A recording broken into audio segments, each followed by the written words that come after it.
మీ అందరికీ నేను ముందుండి చెప్తున్నాను. మనకి దాదాపు 10 పథకాలు, మనది షణ్ముఖ వ్యూహం. చంద్రబాబు గారు చెప్పింది సూపర్ 6.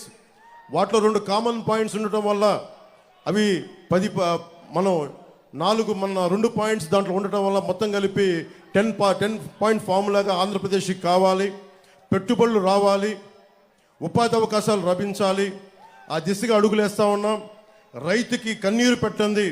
మన ఎర్రకాలువ సమస్య కానీ, ఎర్రకాలువ పూడికలు కానీ, రిపేర్లు కానీ, చిట్ట చివరకు ఉండే పంట పొలాలు కూడా నీరు అందేలాగా మేమందరం నిలబడాలంటే అరిమిల్లి రాధాకృష్ణ గారిని మనస్ఫూర్తిగా మీరు అభ్యర్థిగా గెలిపించండి.